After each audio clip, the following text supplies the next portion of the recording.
Cuando pecamos, Él nos perdona. Cuando no respondemos, Él nos sigue amando. Y cuando lo único que queremos hacer es tomar, Él sigue dando. Ese es el tipo de amor que debe caracterizar nuestras vidas. Incondicional, perdonador y que se sacrifica a sí mismo.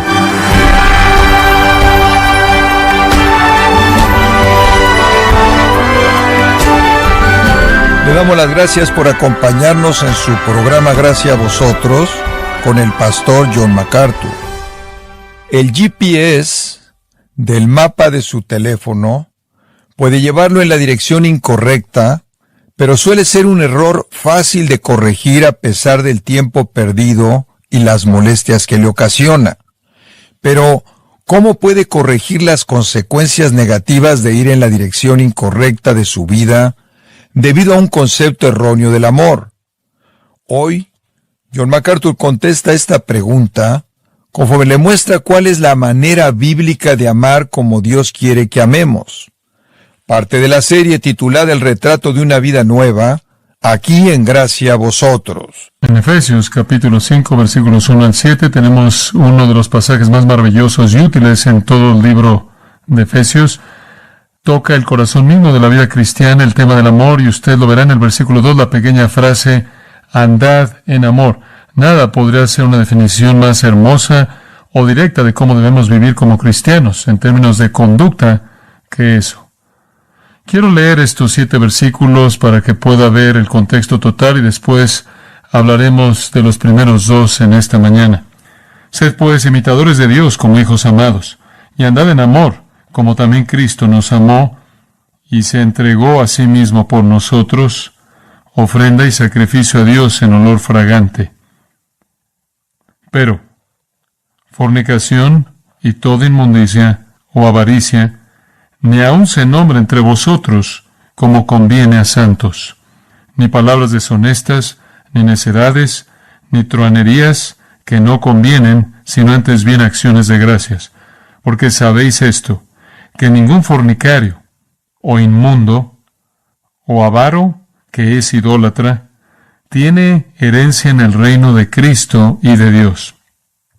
Nadie os engañe con palabras vanas, porque por estas cosas viene la ira de Dios sobre los hijos de desobediencia. No seáis, pues, partícipes con ellos. Ahora, obviamente, este es un pasaje práctico.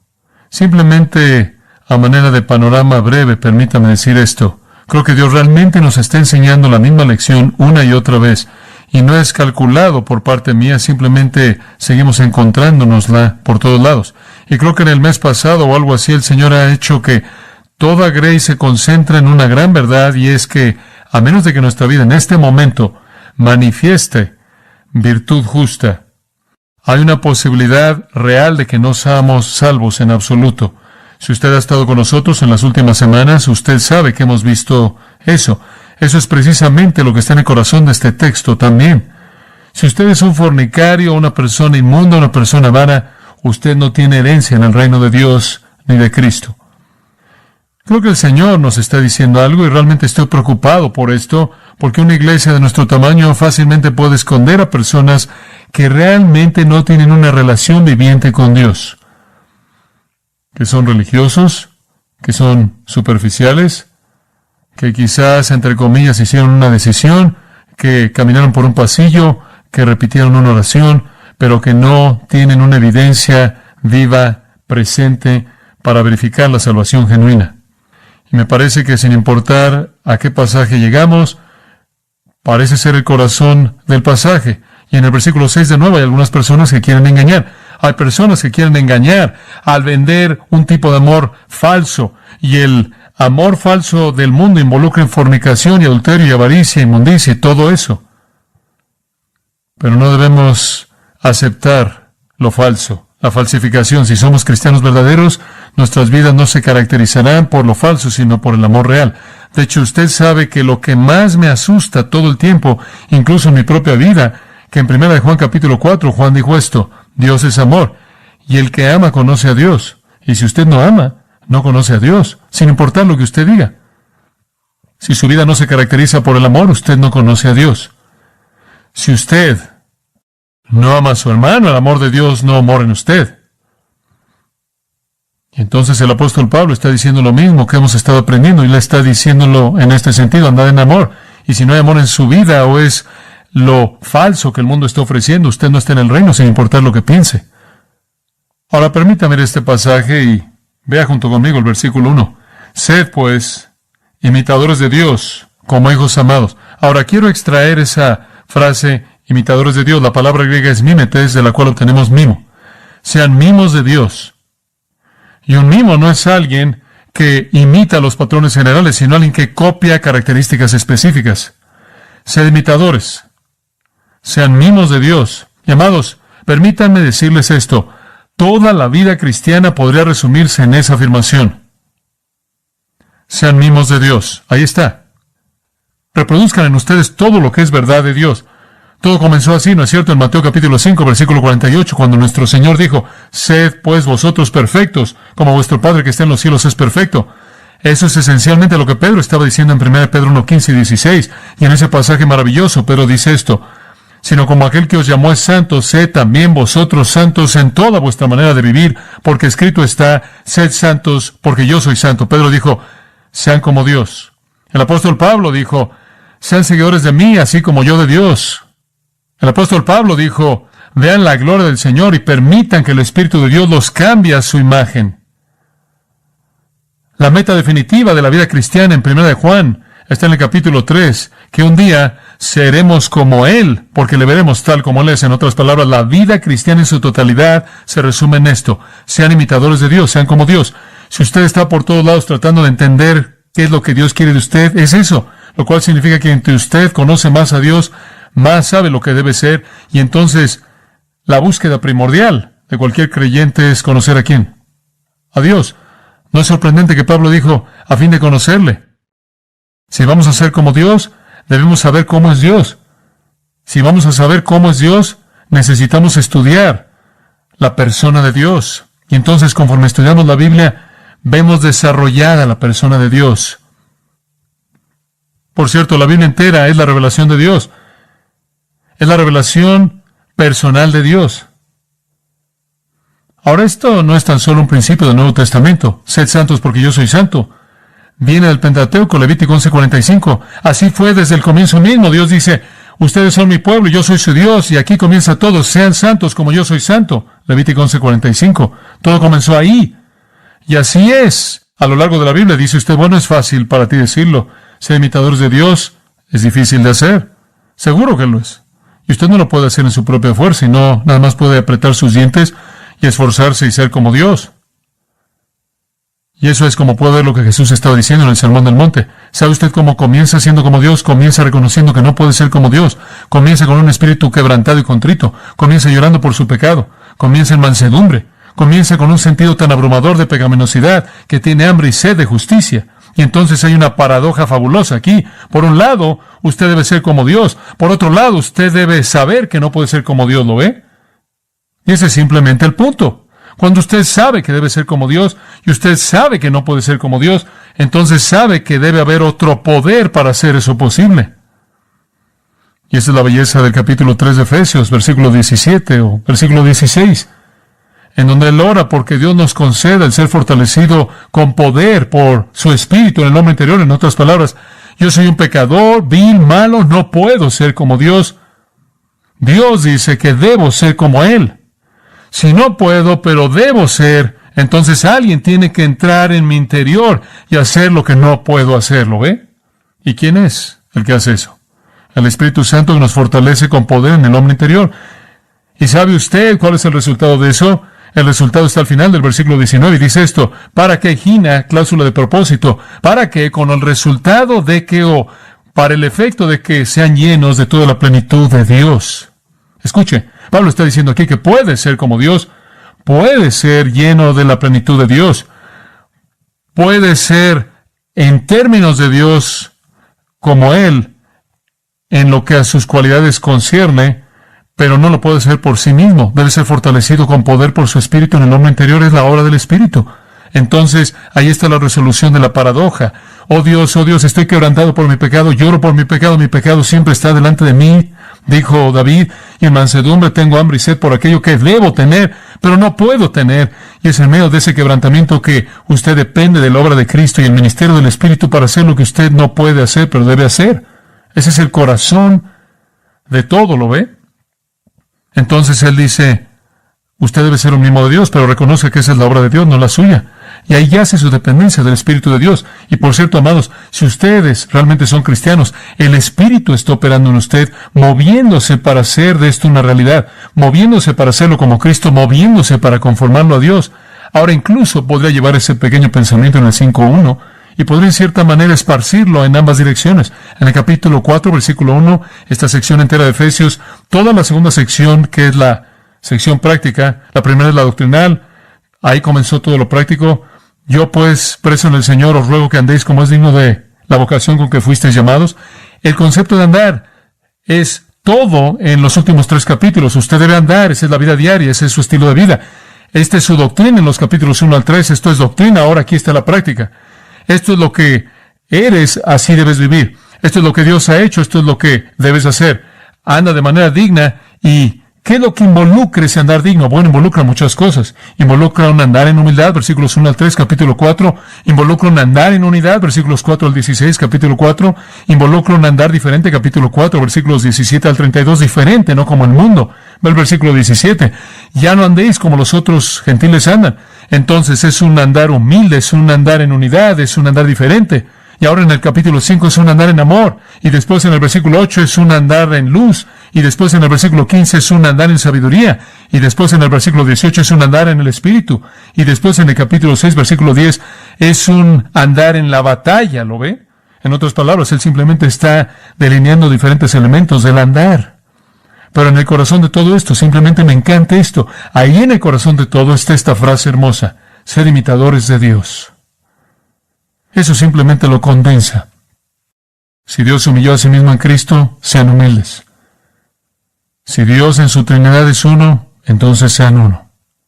Si Dios es diferente, apartado de este mundo malo, entonces sean diferentes. Si Dios es amor, entonces amen. Si Dios es luz, entonces sean luz. Si Dios es sabio, entonces sean sabios. Si Dios es guiado y dirigido por principios sobrenaturales espirituales, entonces sean así. Si Dios es el conquistador sobre Satanás, entonces sean los conquistadores sobre Satanás. Sean como Él, ahí está. ¿Alguna vez se ha detenido a pensar en todo lo que usted tiene en Cristo? Es increíble. Es increíble lo que Cristo nos ha dado. Los primeros 3 capítulos, permítame recordarle, nos dicen estas cosas. Tenemos una nueva posición delante de Dios, una nueva vida, una nueva justicia, un nuevo Padre, una nueva herencia, una nueva ciudadanía, un nuevo amo, una nueva libertad, una nueva victoria, una nueva seguridad, una nueva paz, una nueva unidad, una nueva comunión, un nuevo gozo, un nuevo espíritu, un nuevo poder, una nueva capacidad, un nuevo llamado, un nuevo propósito y un nuevo amor. Esas son muchas cosas nuevas. Y todo eso es nuestro en Cristo. Y usted no puede evitar sino ver este concepto del amor entretejido a lo largo de los primeros 3 capítulos. Está en el capítulo 1, habiéndonos predestinado en amor. Está en el capítulo 2, ¿por qué nos mostró misericordia? Por su gran amor con que nos amó. Está en el capítulo 3, conocer el amor de Cristo que sobrepasa el conocimiento. Como puede ver, entretejido en todo esto, nuestra posición entera depende del amor de Dios, ¿lo ve?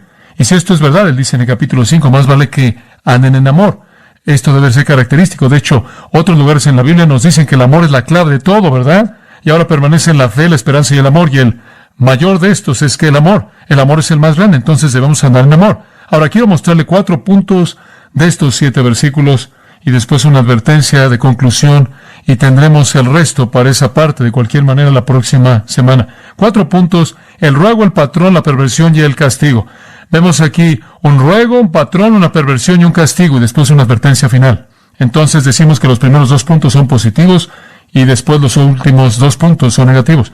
Podía ver usted eso conforme lo leí, ¿no es cierto? Versículos 1 y 2 muy positivos, versículos 3 al 6 muy negativo, versículo 7 una advertencia. El ruego, en primer lugar, versículos 1 y 2a. Sed pues imitadores de Dios, mimos de Dios, como hijos amados, y andad en amor. Deténgase ahí. Ahí está el ruego. El ruego es para que nosotros vivamos una vida de amor. Ahora, sé que hablamos de esto mucho y usted no lo puede evitar porque está en la Biblia mucho, ¿lo ve? Pero ahora escúcheme. Recuerde esto. El predicar o enseñar en la iglesia no está diseñado para impartir la información, que usted va a retener por el resto de su vida y conforme a lo cual usted vivirá. Simplemente no es así. El secreto de la predicación y la enseñanza es seguirle diciendo lo mismo que usted ha oído antes, pero se lo olvidó en términos de su conducta. Entonces nunca nos disculpamos por decir algo que dijimos antes. Dios no se disculpa por ello, tampoco nosotros. Y no piense usted, debido a que usted oye la palabra y usted oye el término y usted lo conoce intelectualmente, que no es para usted. Si no está operando en su vida, más vale que escuche más, porque usted es más responsable de lo que solía hacer. El ruego es simple. Ve el versículo 1 ahora. Es un mandato. Sed imitadores de Dios. No es una sugerencia, es un mandamiento. Y seguro tiene que comenzar desde el punto de la pecaminosidad. Y seguro debe comenzar desde el hecho de que no lo puede hacer. Pero eso no cambia el mandamiento. Usted tiene que ser lo que no puede ser. Ahí es donde el Espíritu de Dios entra. Pero ¿se da cuenta usted pues, ¿a dónde nos lleva eso? De regreso. Le voy a decir una de las cosas que usted tiene que hacer cuando enseña la Biblia, es que tiene que tratar con el párrafo que viene antes y el párrafo que viene después. Y si usted hace eso, usted también tiene que tratar con los párrafos que vienen antes del párrafo que viene antes. Y el párrafo antes del párrafo antes, porque todo va de la mano. Todo está relacionado. ¿Por qué está ahí el pues? Para llevarlo de regreso. Ahora, observe lo que le va a mostrar el versículo 31. Quítense de vosotros toda amargura, enojo, ira, gritería y maledicencia y toda malicia. Ahora, permítame decirle algo. Eso es lo opuesto del amor. Como puede ver, todas esas cosas precluyen el hecho de que no hay amor. Cuando usted está amargado contra alguien, cuando está resentido contra alguien, está enojado, ahí hay dos palabras diferentes usadas ahí, sea una explosión exterior y muestra de enojo, o un enojo interno, o sea algo en donde usted se queja o reprende a alguien públicamente, o habla en silencio detrás de su espalda, sea cual sea el tipo de malicia, eso es lo opuesto de lo que él está hablando. Por otro lado, esas cosas no deberían estar ahí. Lo que debería estar ahí es el versículo 32. Antes, sed benignos unos con otros, misericordiosos, perdonadores. Esas son características del amor. El amor es amable, el amor es tierno y sobre todo el amor es ¿qué? Perdonador, es perdonador. Y como puede ver, es una incapacidad de perdonar lo que produce la ira y el enojo. Es una incapacidad de perdonar lo que hace que usted calumnie a la gente y hable tras sus espaldas y se aferra a la malicia en contra de ellos. Es porque usted no los perdona, que usted tiene esa amargura y ese resentimiento. Y la razón por la que no los perdona, francamente, es porque usted, ¿qué? No los ama. Entonces, lo que le está diciendo aquí es, quítense, despónganse de todas esas cosas anti-amor y no dejen que esa característica se manifieste. No tengan las características de un corazón que no ama, sino tengan las características de un corazón que ama. Él no menciona el amor en el versículo 32, él menciona la bondad, la misericordia y el perdón, y simplemente para asegurarse de que usted no pierda de vista de dónde viene eso, él dice, pues, para ser amable, para ser compasivo, para ser perdonador, usted debe imitar a Dios con respecto a esto. Debe andar ¿en qué? En amor, porque es amor. Lo que es amable es el amor, el que es misericordioso. El amor es perdonador. Es el no amor, lo que es amargado, enojado, grita y malo. Entonces es un pues que lo lleva de regreso. El pensamiento central es el perdón. Y permítame tomar eso esta mañana y en cierta manera forzar eso en su mente un poco. Escúchame, mida su amor el día de hoy. Hay muchas maneras en las que podamos hablar de esto, pero tratemos con este texto como aparece. Mida su amor el día de hoy con el pensamiento del perdón. ¿Sí? Porque realmente creo ahora, escuche esto, realmente creo que en lo que a nosotros concierne, la vara de medida más grande del amor en su vida es el perdón, ¿muy bien?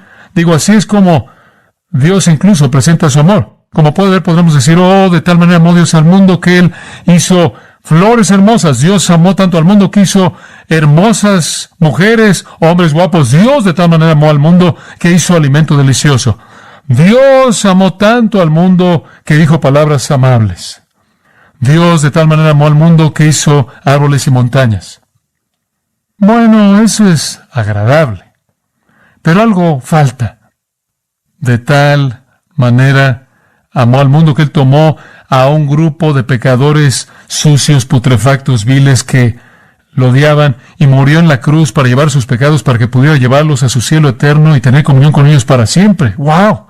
Eso es algo. Es mejor que árboles y flores y damas hermosas. Eso es mejor que cualquier cosa. Como puede ver, lo que estoy diciendo es esto. El amor es mejor medido en su capacidad de perdonar. Como puede ver, aquí está lo que él dice. Es la capacidad de Dios de perdonar que nos muestra, que nos habla de su amor. Incluso cuando estábamos muertos en delitos y pecados, Dios nos dio vida juntamente con Cristo. ¿Por qué? Debido a su gran misericordia, en base a su gran amor con el que nos amó. El acto más magnánimo que el amor puede llegar a ser es perdonar la maldad más grande. Mida su amor. Pregúntese, ¿ama? ¿Los hijos de Dios aman? Si usted no ama, 1 Juan 4 dice que no es de Dios. Dice usted, bueno, ¿cómo sé si no amo? Simplemente hágase usted una pregunta. ¿Tiene alguna amargura en contra de alguien por algo que le hicieron?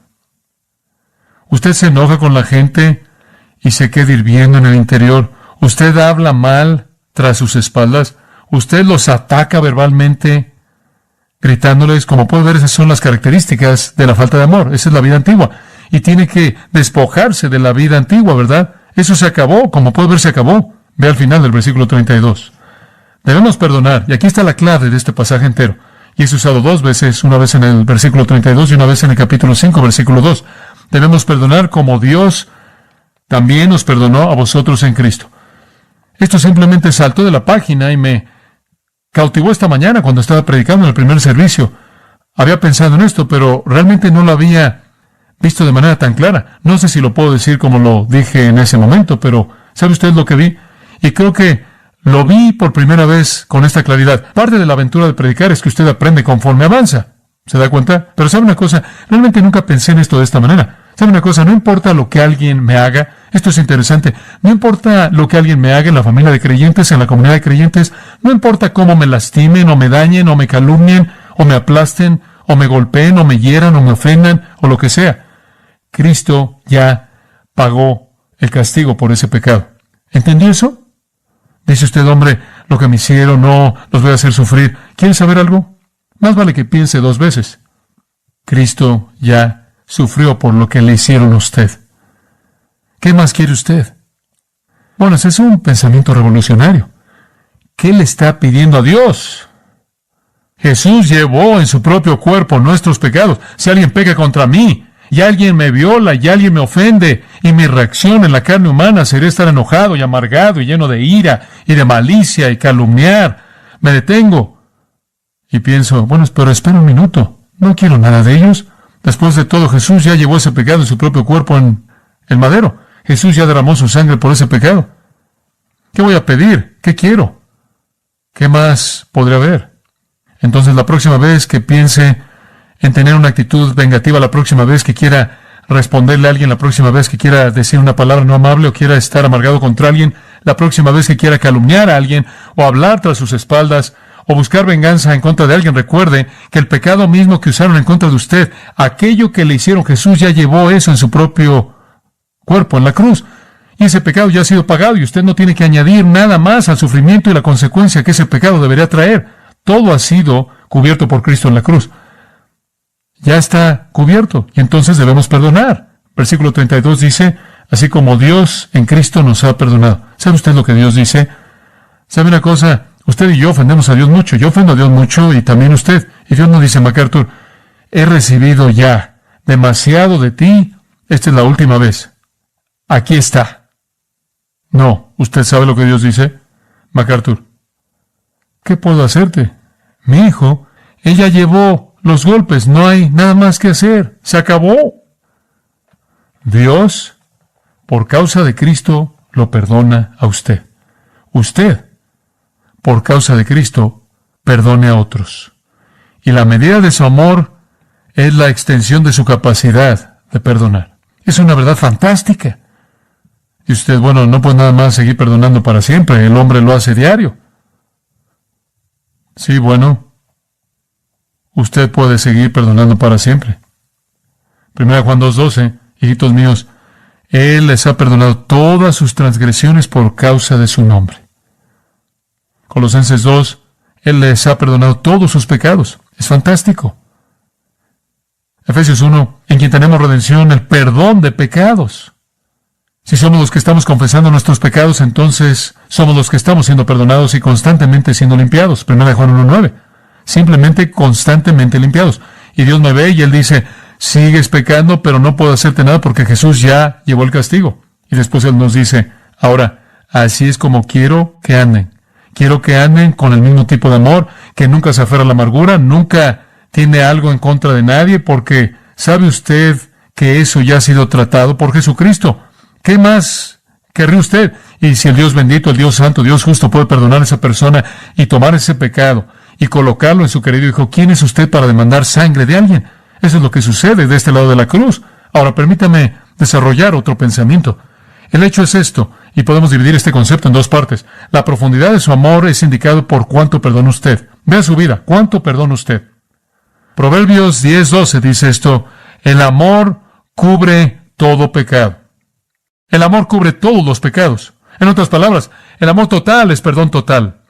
Pedro lo dijo de esta manera, 1 Pedro 4:8. Deben tener un amor estirado, amor ferviente. Ectenés habla de un músculo estirado a su límite. Deben amar a su límite mismo, porque el amor cubrirá ¿qué? Multitud de pecados. ¿Qué tan grande es su multitud?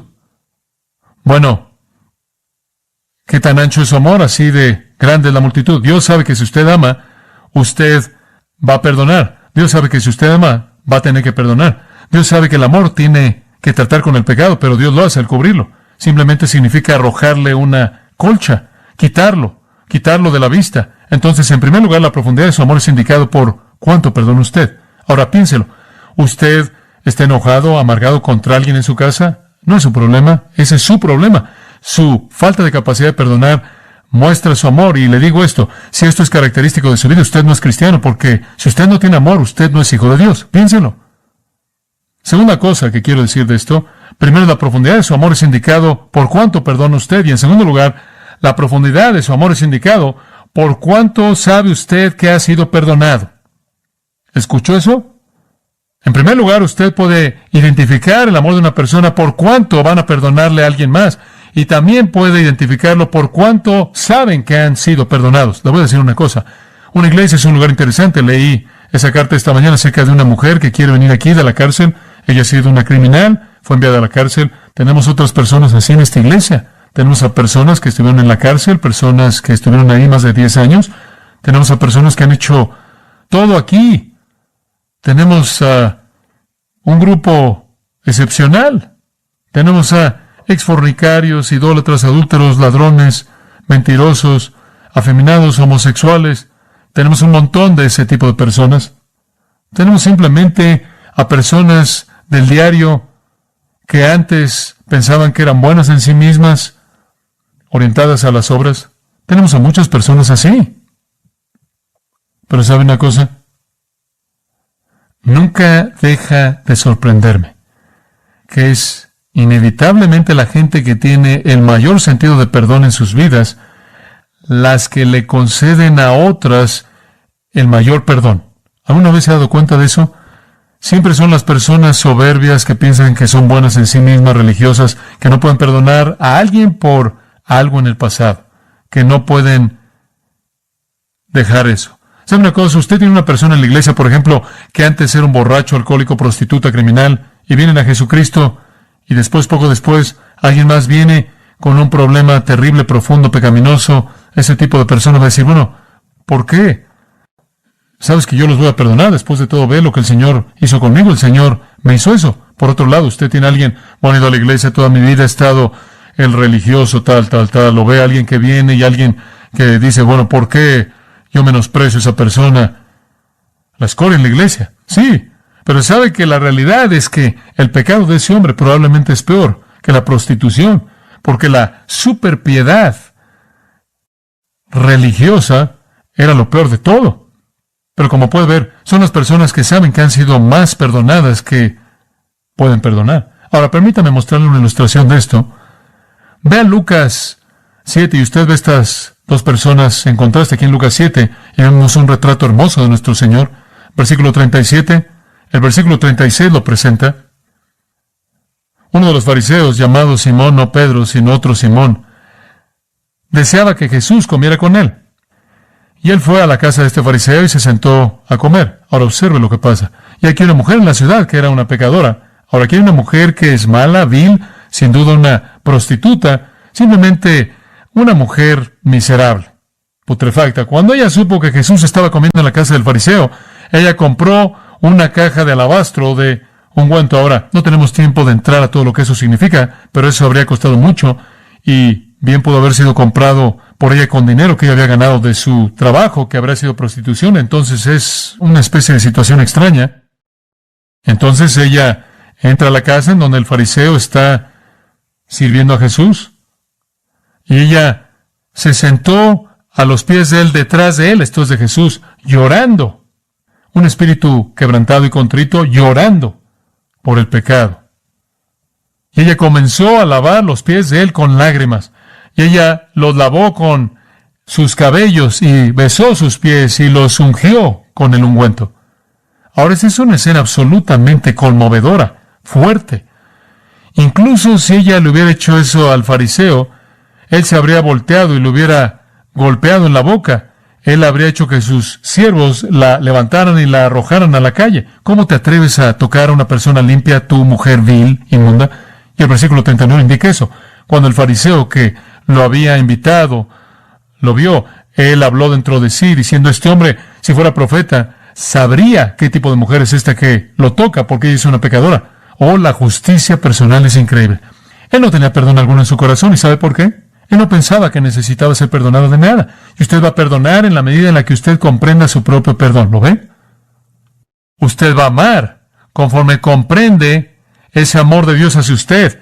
Y entre más profundo su pecado, mayor su sentido de perdón. Y más magnánimo será su amor y perdón hacia alguien más. Bueno, él no tenía ningún sentido de pecado, entonces él no tenía ningún sentido de perdón. Y me gusta esto.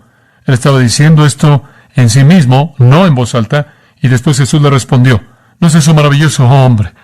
Unos cuantos de esos y usted será conmovido, él puede leer su mente. Y Jesús respondiéndole le dijo, Simón, tengo algo que decirte. Y él tiene su voz piadosa y él dijo, Maestro, adelante.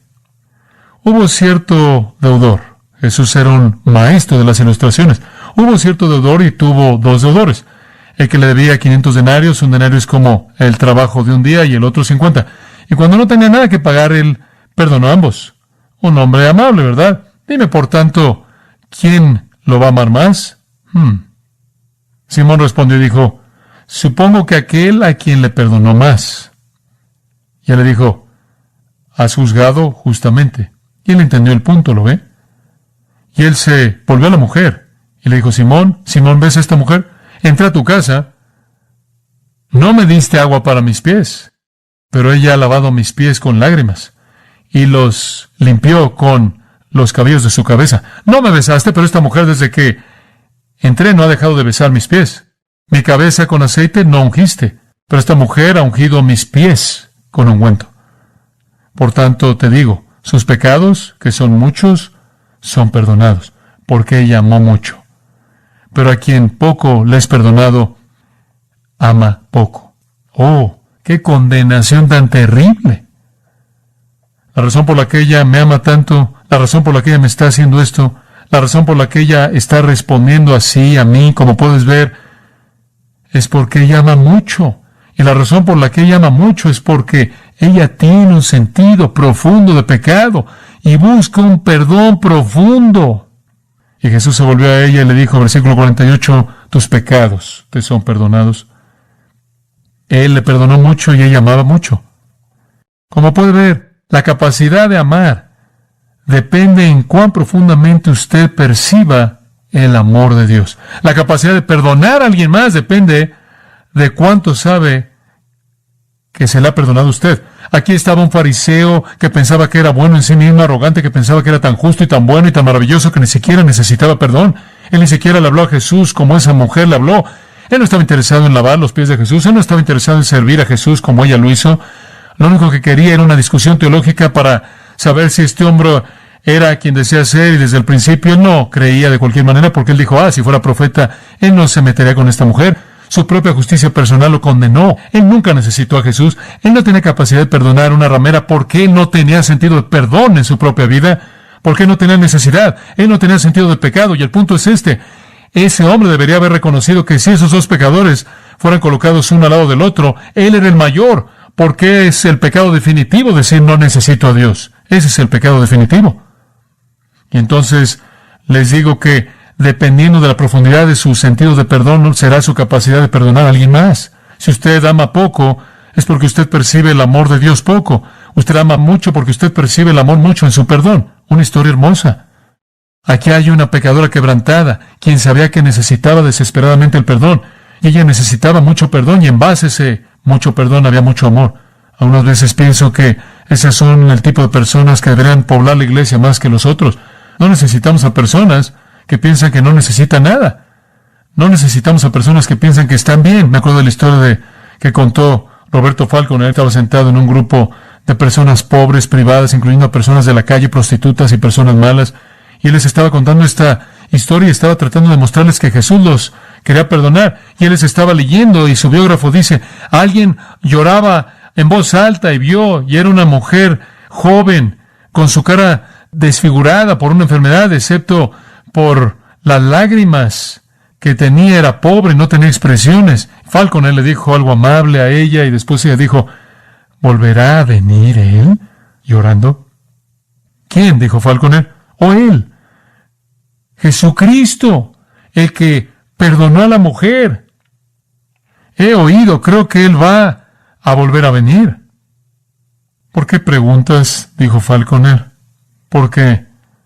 Dijo ella, con lágrimas frescas que hacía que el resto de sus palabras no se pudieran entender, y después ella se recuperó en unos momentos, y como si terminara su oración, ella colocó su mano en su cabello delgado, pobre, sin color, y dijo, Señor, ¿no puede él esperar un poco? Mi cabello no es lo suficientemente largo como para limpiar sus pies. Ella amó mucho porque ella fue amada mucho. Y entonces lo que está pasando aquí en Efesios, ahora puede regresar usted ahí, es que nuestro Señor está diciendo esto. Dios nos amó y nos perdonó.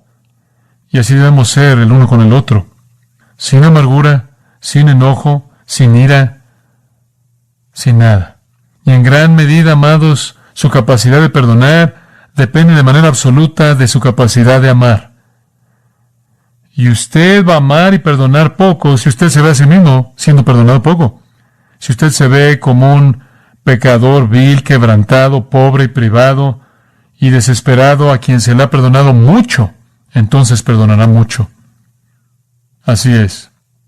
Mida su amor. Usted ama porque se le ha perdonado mucho. Y usted ama, y eso hace que usted perdone a otros mucho. Entonces aquí estamos en este sentido para ser como Dios, y el Espíritu lo puede hacer. Usted podrá decir como Sofar dijo, ser como Dios. Puedes al investigar, encontrar a Dios. Sus caminos van más allá de lo que podemos encontrar. ¿Cómo seremos como Dios? Es imposible. Si tomamos la definición de nuestro mundo y pensamos que Dios es un Santa Claus benigno, quizás podemos intentar. Pero si tomamos la definición de la Biblia, debemos decir con Pedro, apártate de mí, oh Señor, porque soy pecador. Debemos decir, lo veo en Apocalipsis capítulo 1, él tiene una visión de Cristo y él dice, cuando lo vi, caí a sus pies como muerto. Ser como Dios es increíble. ¿Cómo puede ser así? Lucas 6:36. Como vuestro Padre que está en los cielos es misericordioso, sean misericordiosos. 1 Pedro 1. Sed santos como Él es santo. Mateo 5:48. Como Él es así de perfecto, sean perfectos. 1 Juan 4:11. Así como Él es de amoroso, sean amorosos. Sea como Él. ¿Es posible? Seguro lo es. Número 1, es posible por regeneración. 2 Pedro 1:4 dice que cuando usted fue regenerado, se volvió participante de la naturaleza divina. Eso es increíble. Usted puede ser como Dios porque Dios vive en usted, ¿verdad? Usted es participante de la naturaleza divina por la regeneración. Número 2, por santificación. Conforme el Espíritu de Dios opera en la vida del creyente para conformarlo a la imagen de Dios. Y amados, Pablo está diciendo, ¿saben una cosa? Si se van a llamar hijos de Dios, actúen como tales.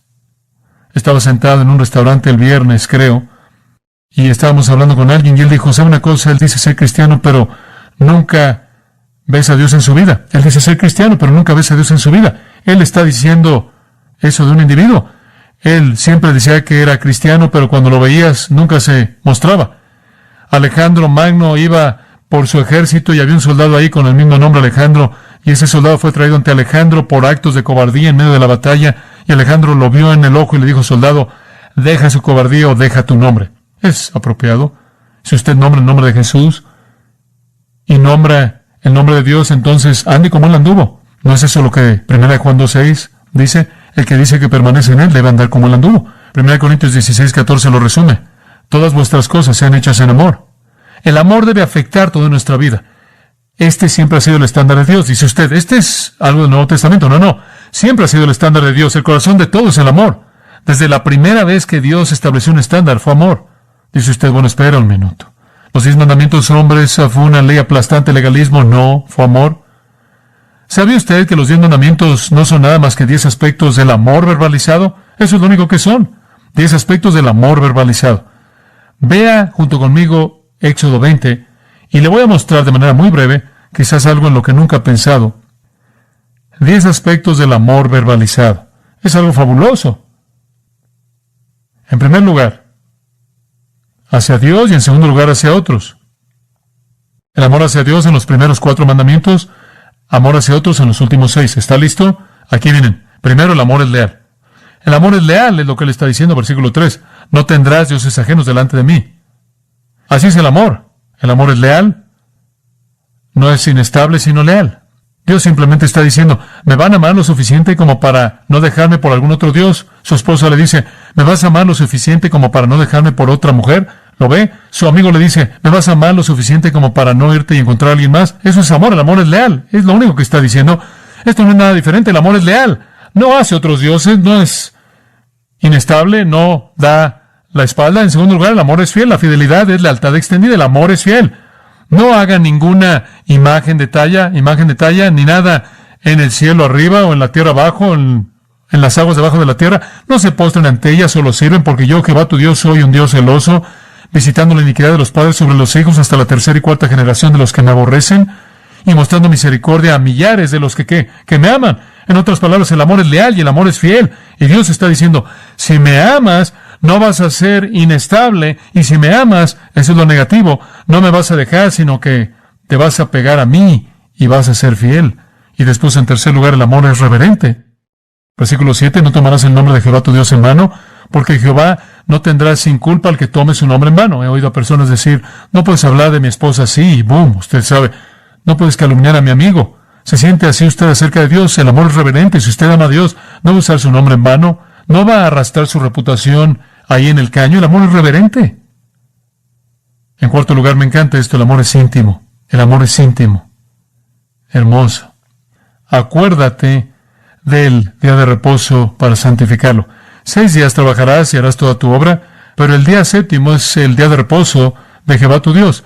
En él no harás ninguna obra, ni tu hijo, ni tu hija, ni tu siervo, ni tu sierva, ni tu ganado, ni el extraño en tus puertas, porque en 6 días Jehová hizo los cielos y la tierra y demás, y Jehová bendijo el día de reposo y lo santificó. El amor es íntimo. ¿Sabe usted lo que el amor hace?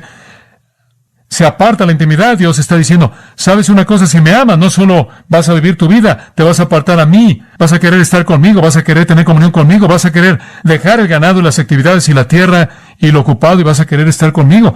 Y así es el amor. Como puede ver, el amor es leal y fiel y reverente e íntimo. De lo único que Él está hablando es de amarlo. Eso es lo único que quiere. ¿Por qué entonces fue resumido? Cuando todo fue resumido, Jesús dijo que podía ser resumido en estas palabras. Amarás al Señor tu Dios con todo tu corazón, mente, alma y fuerzas. ¿Verdad? Ahí está. En la segunda parte de los mandamientos son hacia los hombres. ¿Y qué está diciendo ahí? Hacia los hombres es amor de nuevo. Ve el versículo 2. En primer lugar, el amor es respetuoso. El amor es respetuoso. Honra a tu padre y a tu madre para que tus días sean largos en la tierra que Jehová tu Dios te da. El amor no carece de reglas, no es rebelde, es respetuoso, honra a la gente. Una de las grandes características del amor es que el amor siempre busca decir lo mismo acerca de todo mundo. El amor siempre busca ayudar, apoyar y honrar. El amor es respetuoso. En segundo lugar, el amor no daña. En donde hay amor verdadero, no va a haber herida. Entonces Él dice en el versículo 13, no matarás. El amor no mataría. El amor no mata. El amor no lastima, ayuda. La siguiente, el amor es puro. Oh, el amor siempre busca la pureza de otro. Entonces no cometerás adulterio. El adulterio contamina, pero el amor solo busca la pureza. Y después otro, el amor es abnegado. Él dice, el amor es abnegado. No robarás. El amor no roba, el amor ¿qué? Da. No toma, da. Y después número 9 está en el versículo 16. El amor es veraz. No hablarás contra tu prójimo falso testimonio. Bueno, si usted miente contra su prójimo, usted está tratando de lastimarlo. Si usted ama a su prójimo, usted dice la verdad. El amor es veraz. Finalmente el amor está satisfecho, está contento. El amor está contento. No quiere la casa de su prójimo, no quiere la esposa de su prójimo, nada de lo que él tiene. Está contento. Está contento en este sentido. El amor dice, estoy tan contento porque tú tienes eso. Mi felicidad es que tú lo poseas. Usted ve lo que estoy tratando de decir. Amor hacia Dios, el amor es leal, fiel, reverente, íntimo. Hacia los hombres es respetuoso, no daña, es puro, abnegado, veraz y está contento. Como puede ver, incluso los 10 mandamientos, amados, dicen lo mismo. Sean como Dios, Dios ama. Y el segundo mandamiento, Jesús dijo que Él resumió esos últimos 6. El primero, ama al Señor tu Dios con todo tu corazón, mente, alma y fuerzas. ¿Y a tu qué? Prójimo como a ti mismo. Si usted ama a su prójimo, le voy a decir una cosa, usted lo va a respetar, nunca lo va a dañar, usted lo va a tratar con pureza, abnegación, verdad, y usted va a estar contento con no tener lo que él posee. Eso es lo que Jesús estaba diciendo en Marcos 12. Él hizo esa afirmación resumiendo la ley. No es sorprendente que Pablo dijo, la ley entera es cumplida en esto. Amor, amor, amor.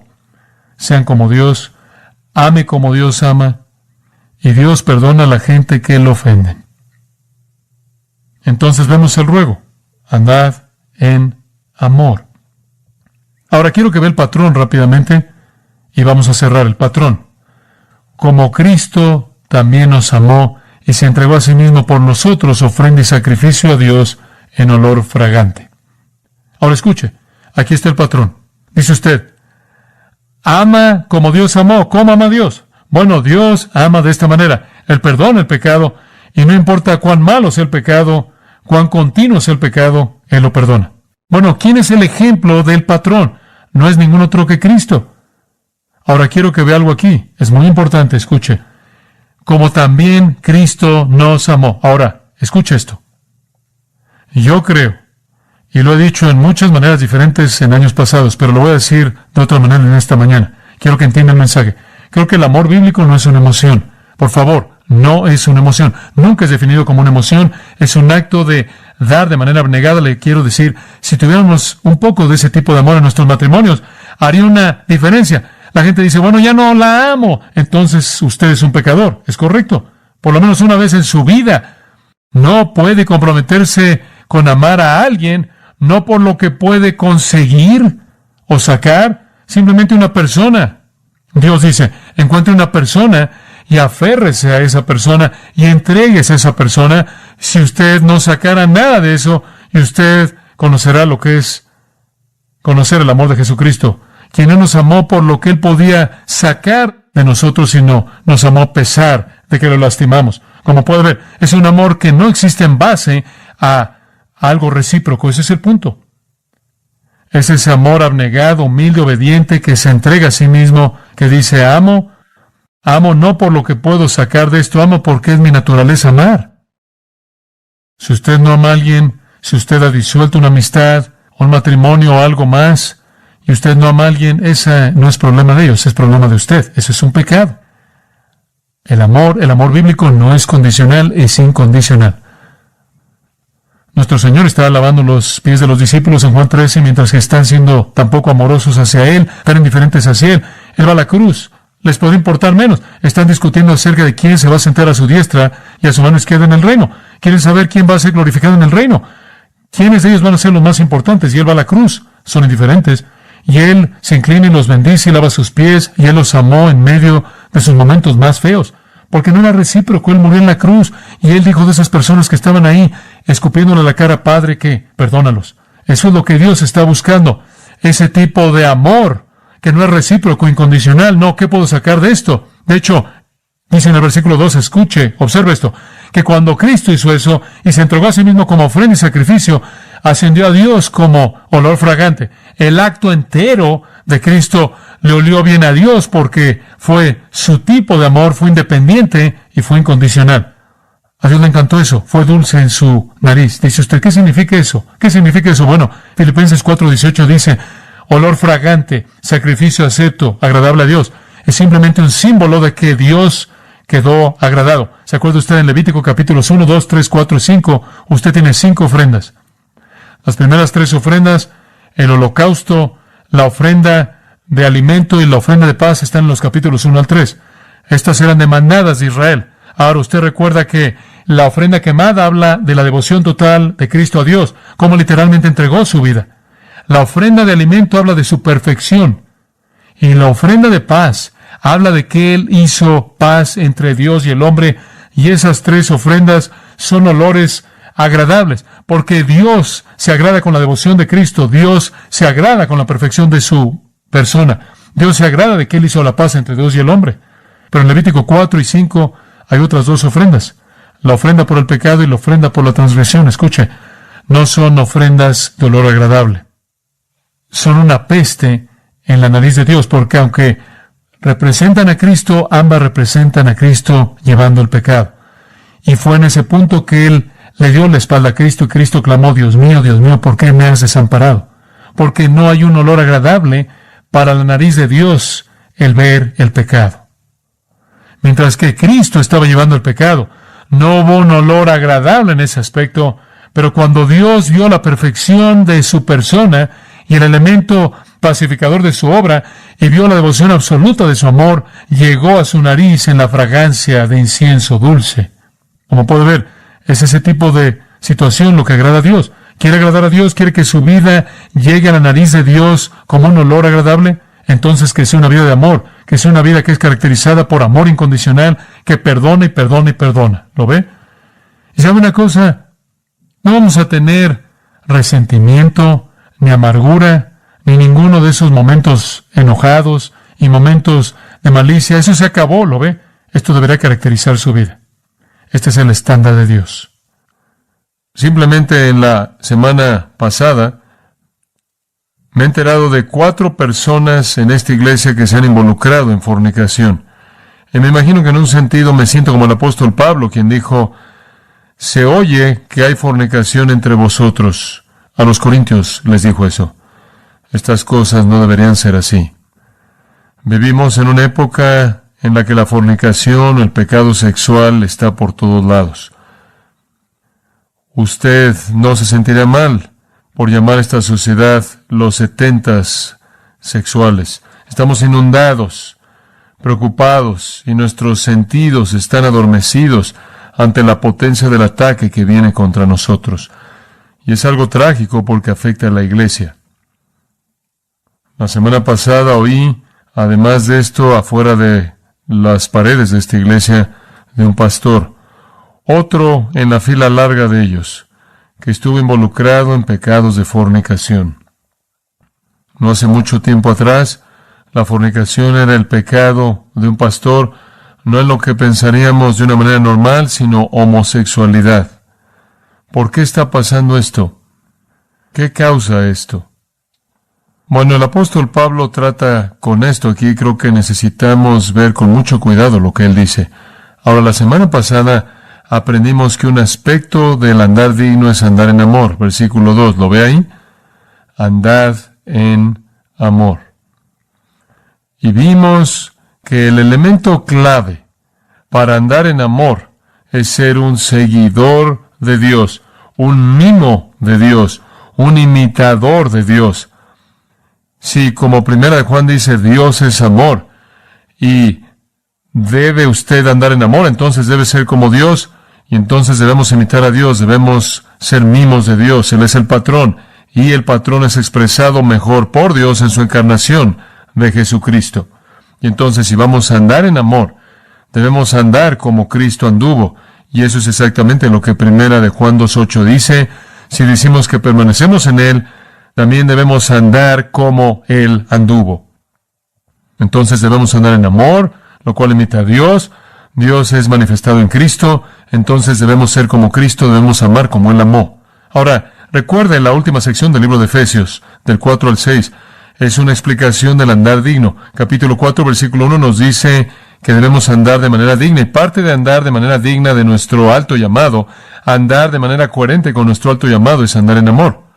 Ahora, este andar en amor tiene 4 elementos, y le di 2 de estos la semana pasada. Permítame repasarlos rápidamente. En primer lugar, y estos son los positivos, en primer lugar, está el ruego en los versículos 1 y 2. Él nos ruega andar en amor, y la palabra andar significa conducta diaria, manera de vida, proceso de vida, estilo de vida, por así decirlo. Debemos caracterizarnos por el amor, y el patrón es Dios. Debemos imitar a Dios. El salmista dijo, estaré satisfecho cuando despierte a tu semejanza. Debemos estar llenos de toda la plenitud de Dios. Capítulo 3 dice. Y entonces lo que Pablo está diciendo es, y quiero que entienda este pensamiento, no lo cubrimos la semana pasada, solo lo quiero incluir ahora. Debido a que son hijos amados, lo ven en el versículo 1, debido a que son hijos amados, imítenlo a Él. Ahora escuche, la base para imitar es que somos sus hijos. Esta es una de las designaciones más ricas, más gozosas de los cristianos en todo el Nuevo Testamento. Somos llamados los hijos de Dios. Somos llamados los hijos de Dios. En Juan 1:12 nos dice, mas a todos los que le recibieron, a estos les dio potestad de ser llamados hijos de Dios.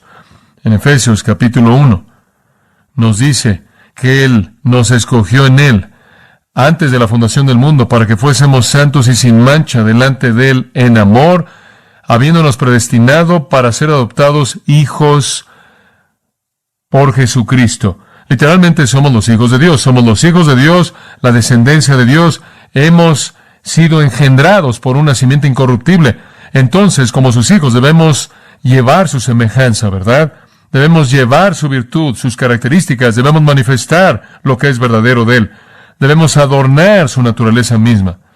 Debido a que hemos sido engendrados por Dios, como aprendimos en Primera de Pedro, debido a que somos caracterizados por una simiente incorruptible que vive y permanece para siempre, debido a que Dios ha venido a vivir en nosotros y a hacernos sus hijos, entonces debemos vivir manifestando sus características. Entonces, ese es el corazón. La razón por la que debemos imitar a Dios, dice Pablo, es porque somos sus hijos y debemos hacer que nuestras vidas reflejen a nuestro Padre. En Gálatas 3:26 simplemente añado esto, dice, porque sois hijos de Dios por fe en Cristo Jesús. Ahora escuche, cuando usted colocó su fe en Cristo Jesús, cuando usted recibió a Cristo como Salvador, en ese punto se volvió un hijo de Dios. Usted volvió a nacer, diciéndolo en la terminología de Juan 3. Hubo una simiente incorruptible implantada dentro de usted. Hubo una nueva vida y la manifestación de la vida de Dios a través de usted debe ser lo más normal. Es anormal que usted no imite a Dios. Usted ve un niño y lo más normal que un niño es ser como sus padres, y así es en el dominio espiritual. Usted, dentro de usted, tiene la vida de Dios. En Gálatas capítulo 4, versículo 4, dice, cuando la plenitud del tiempo vino, Dios envió a su Hijo, hecho de una mujer, hecho bajo la ley, para redimir a aquellos que estaban bajo la ley, para que recibiéramos la adopción de hijos. Y debido a que sois hijos, Dios ha enviado el Espíritu de su Hijo a vuestros corazones. Ya no son más siervos, sino un hijo. Y si hijo, entonces un heredero de Dios. Cuando usted fue salvo, se volvió un hijo. Se volvió un hijo de Dios. El Espíritu de Dios está en usted y la vida de Dios debe manifestarse a sí misma. Y entonces, debido a que Pablo dice, somos hijos de Dios, debemos entonces imitar a nuestro Padre. Lo más normal es ser como Él. Ahora, si Dios es amor, entonces debemos imitar su amor. Si es verdad que Dios se caracteriza por el amor, como 1 Juan 4, 7 al 11 dice, si es verdad que Dios se caracteriza por el amor, entonces nosotros también debemos caracterizarnos de la misma manera. Entonces recordamos el ruego, andad en amor. Ahora, el segundo punto que vimos la última vez, y quiero que vea esto, es el patrón. Y ya lo mencioné. El patrón es nuestro Señor Jesucristo, al final del versículo 2. ¿Cómo debe esto operar? ¿Cómo debe manifestarse? ¿Cuál es nuestro ejemplo? Como Cristo nos amó y se entregó a sí mismo por nosotros, ofrenda y sacrificio a Dios en olor fragante. Muy bien, debemos andar en amor, y el modelo que debemos seguir, el patrón que debemos imitar es Cristo. Me acuerdo cuando era un niño pequeño, comenzando en la escuela, y uno de nuestros maestros quería enseñarnos cómo dibujar. Y entonces repartió papeles de dibujos, y los dibujos estaban en tinta fuerte grande. Y ella repartió lo que llamaba un papel para rastrearlo, y todos los niños pequeños tomaban el papel y lo colocaban en la página que tenía el dibujo en negro, y entonces se veía el dibujo y tomamos nuestros pequeños lápices y rastreábamos el dibujo. Esa es la palabra misma patrón en el Nuevo Testamento. Esa es la palabra para tipo, un ejemplo es usado. Como Pablo le dice a Timoteo, es un ejemplo a los creyentes. Sea alguien que los creyentes pueden usar para rastrear su vida. Bueno, eso es exactamente lo que él está diciendo aquí. Toma a Jesucristo, el dibujo fuerte en negro de la vida de Cristo, y coloca tu vida encima de él y rastrea tu vida así como la de él es. Él es el patrón.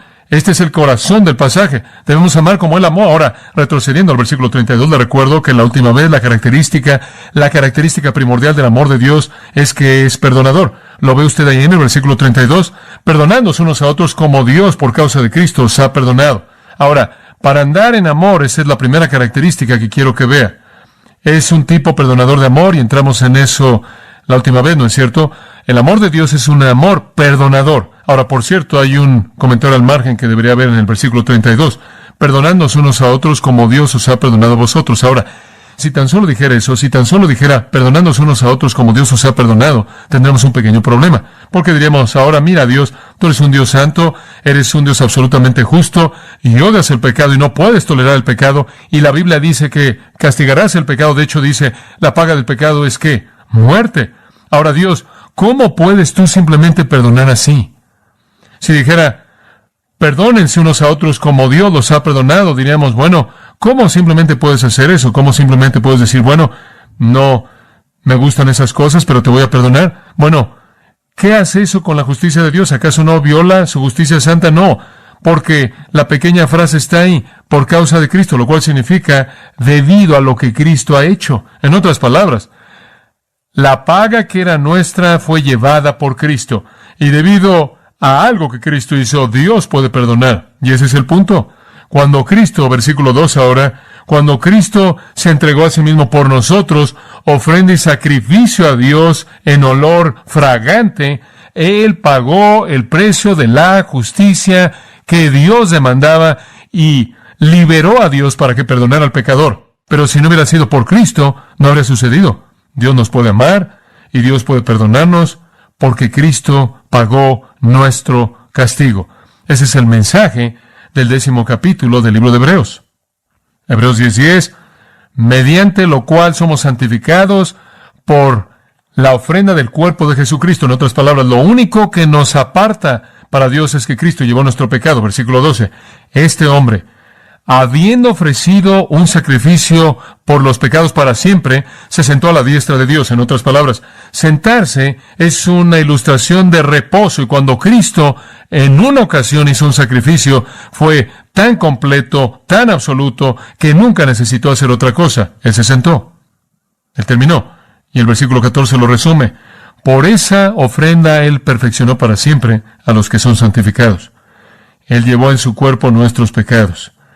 Al que no conoció pecado, por nosotros le hizo pecado. Y entonces Cristo hizo algo que liberó a Dios para que nos amara, y el amor de Dios en primer lugar es perdonador. Ahora, en segundo lugar, le dije que el amor de Dios no solo es perdonador, sino que es incondicional. Su amor no es definido por el objeto en ningún sentido.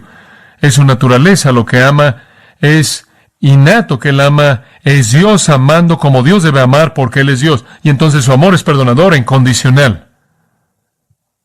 Y la tercera cosa que le dijimos la semana pasada es que se sacrifica a sí mismo. El amor de Dios es perdonador, incondicional, y se sacrifica a sí mismo.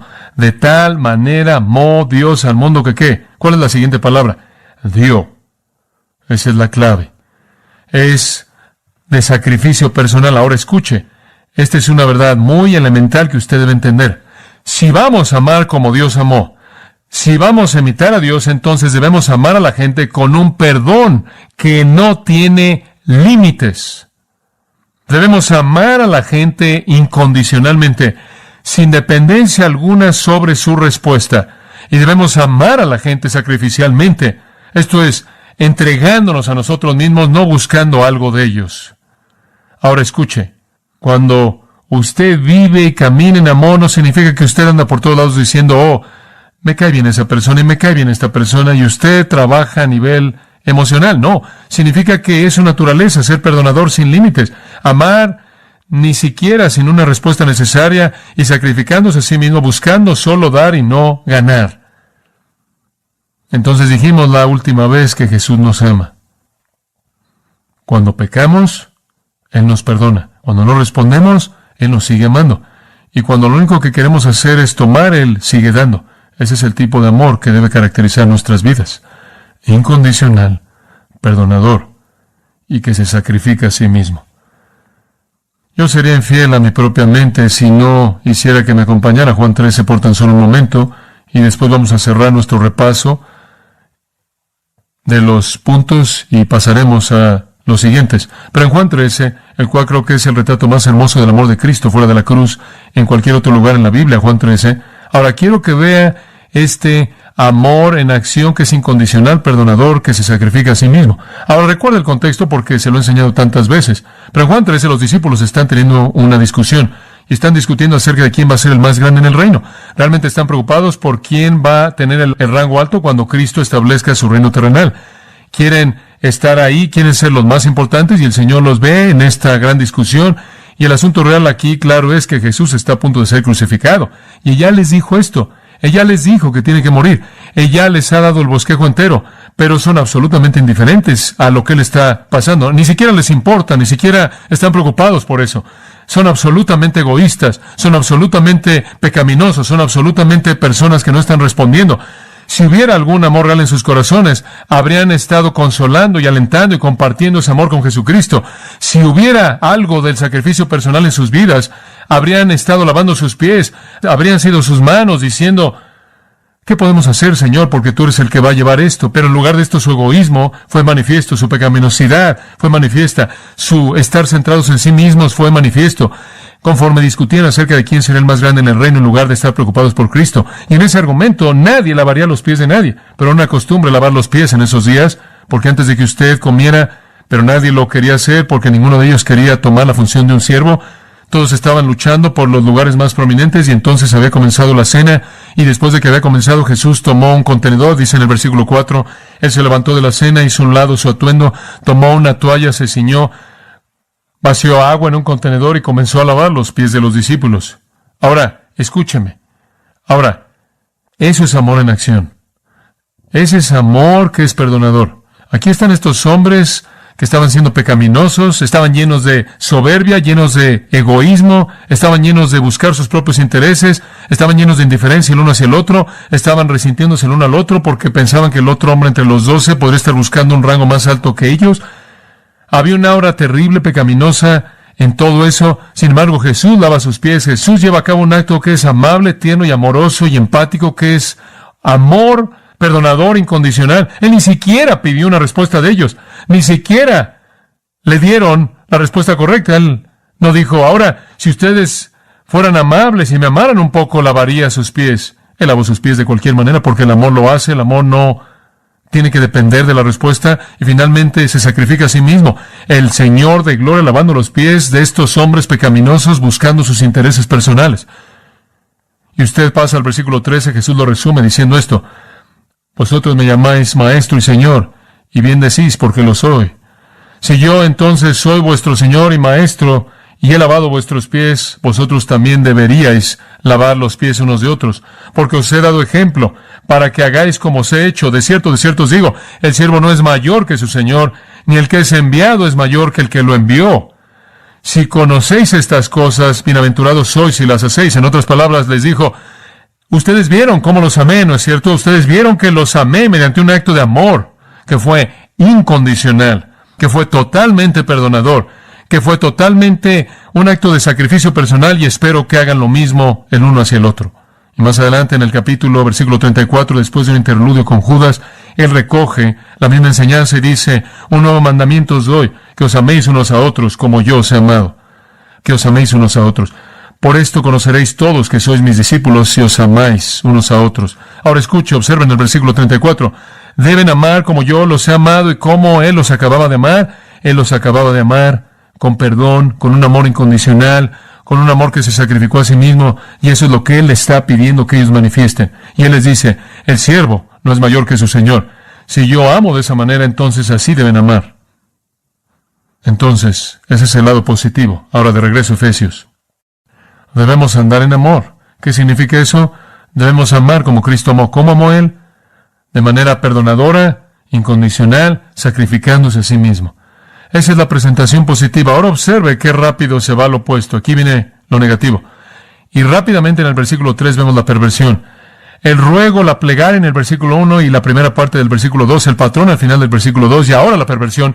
Lo que Dios establece, Satanás va a falsificar, y aquí viene la perversión inmediatamente en los versículos 3 y 4, y usted lo ve ahí, fornicación, pecado sexual. Y es propagado por el versículo 6, los engañadores con sus palabras vanas, que no son nada más que el objeto de la ira de Dios. En donde Dios establece amor verdadero, el mundo viene y establece lo falso, la falsificación. El mundo realmente, voy a ser honesto con usted, el mundo quiere vivir en amor, no hay duda acerca de eso. Digo, tienen mucho deseo por amor. De hecho, lo único que quieren más que el amor es el dinero. Pero fuera del dinero quieren amor. El mundo realmente busca el amor. La gente está de acuerdo. Y usted los oye hablar de eso todo el tiempo. Amor, amando, siendo amado, o hacer el amor como lo llaman. Estar enamorado es lo más placentero. La gente está de acuerdo. Es la experiencia más grande, estar enamorado. Tiene una manera de sensibilizar la vida a los extremos de la emoción. Usted nunca estará tan feliz como cuando usted está enamorado. Usted nunca estará tan triste como puede estarlo cuando está enamorado. Usted nunca va a conocer el espectro de emociones que conocerá cuando usted es sensibilizado a estos extremos al estar, entre comillas, enamorado. El amor es la experiencia humana definitiva. Y digo, el mundo simplemente continúa vendiéndolo. Digo, las canciones que usted escucha, no me importa si son el tipo de canciones de balada, las canciones de la generación de los padres, o sea la locura de el rock ácido de los jóvenes en la actualidad, es el mismo mensaje de fondo. Usted sabe, el amor está ahí, sea la fantasía o el amor que se busca, o sea la situación que está en pedazos de un amor perdido, lo que sea, es la búsqueda constante del amor, ¿lo ve? Puede ser una canción de un padre y un hijo, dos amigos, un marido y una mujer, o un amante y otro amante, o lo que sea. Pero el amor es esta fantasía, este sueño ilusorio que el mundo persigue. Y claro que basa en su concepto de amor, en lo que hace para mí, es algo que busca su interés personal. Y es obvio a partir de las canciones, y las obras de teatro, y las películas, y los libros, y los programas de televisión, y simplemente siguen promoviendo esta búsqueda del amor de fantasía. La gente en el mundo está buscando el amor definitivo. Usted sabe, oyen al filósofo hablar de esto y al cantante canta la canción acerca de este amor que es tan fabuloso y tan fantástico y tan cautivador, usted sabe, y leen un libro de esto, ven una película de esto o algo en la televisión de esto, usted sabe, todo el mundo está tan metido en el amor y se ha dado cuenta, siempre es la persona con la que usted no está casado que le da a usted la emoción más grande.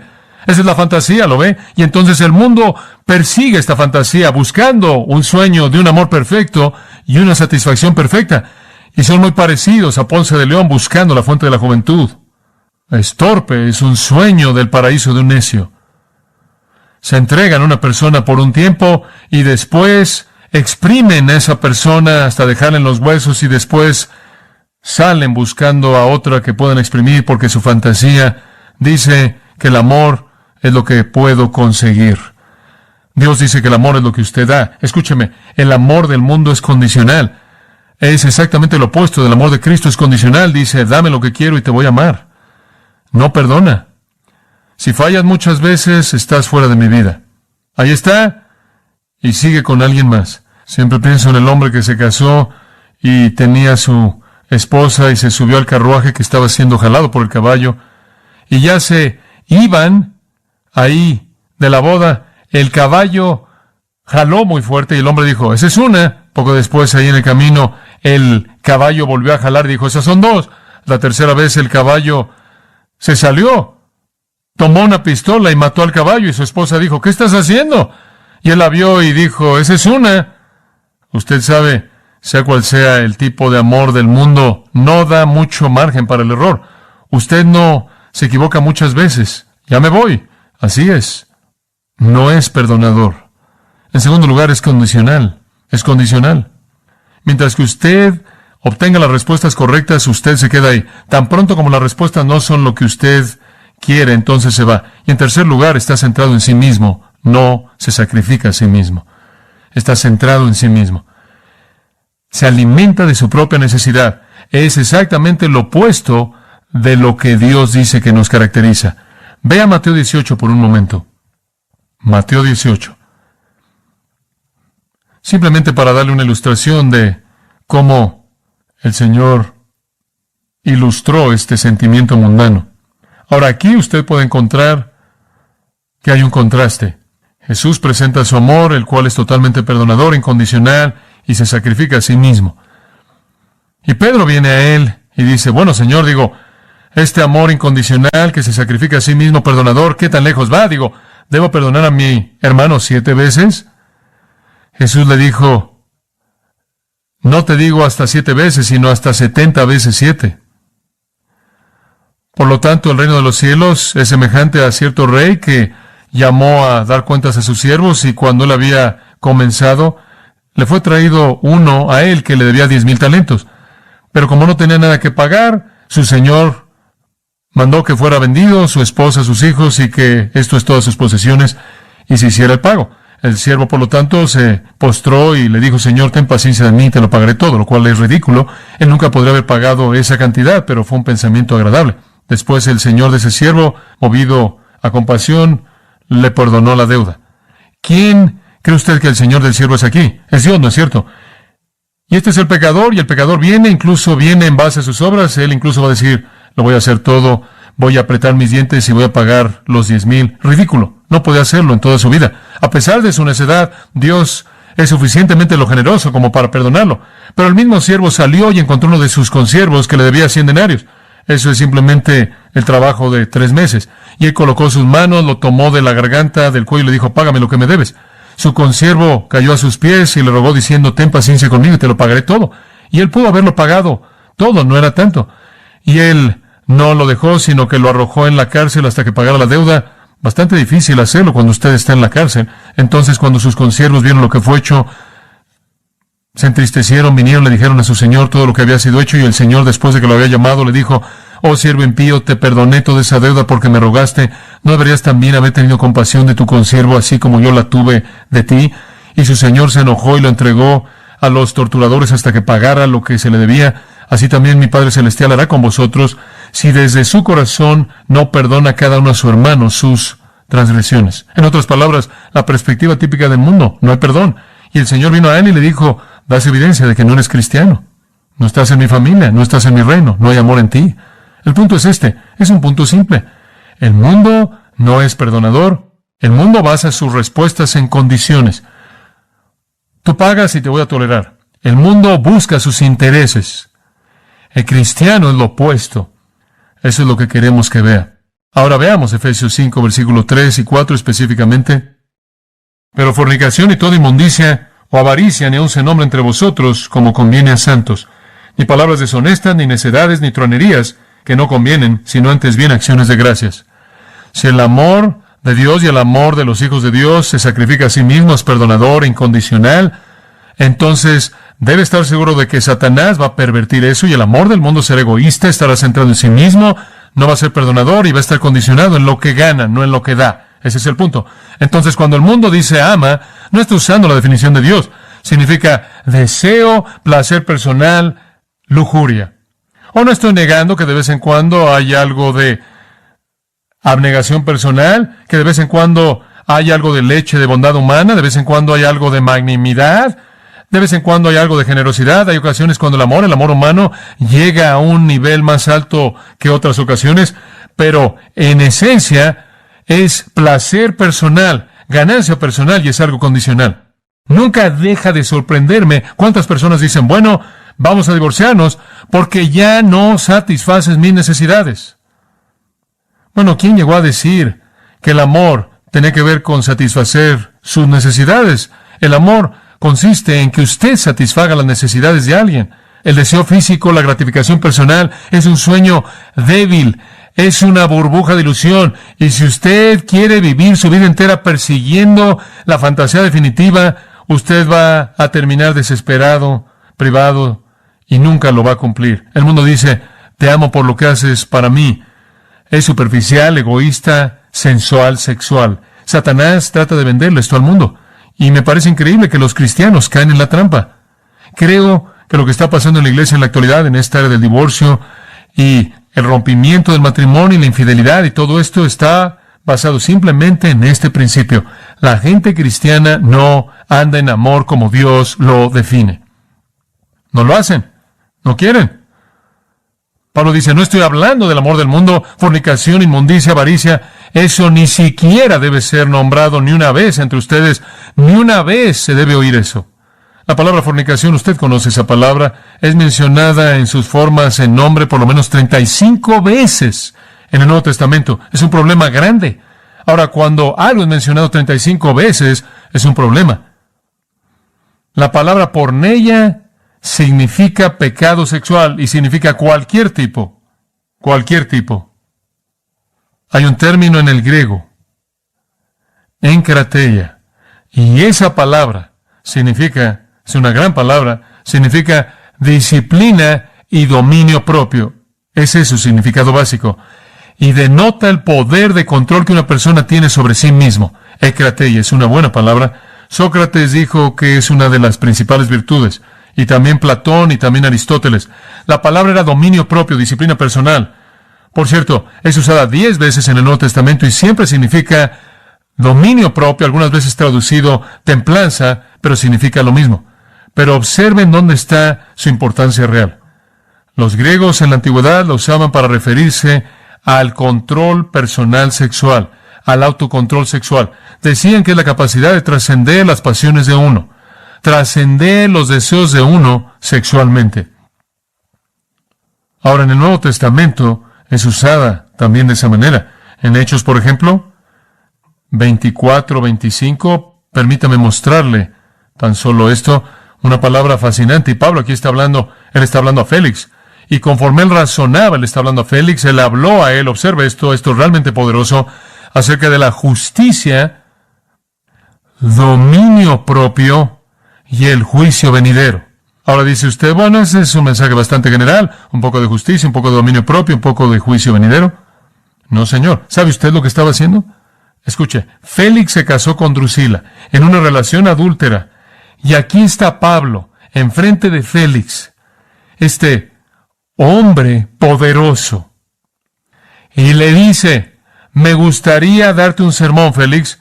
Tiene que ver con la justicia, como algo opuesto a la falta de dominio propio sexual, lo cual lleva al juicio de Dios. Escuche, lo que él estaba diciendo era confrontar a Félix con su propia relación con su esposa. Esto no era un mensaje generalizado. Le estaba diciendo, Félix, eres una ilustración viva de la justicia de Dios siendo violada por no tener dominio propio sexual, lo cual termina en juicio. En 1 Corintios capítulo 7, la palabra es usada otra vez.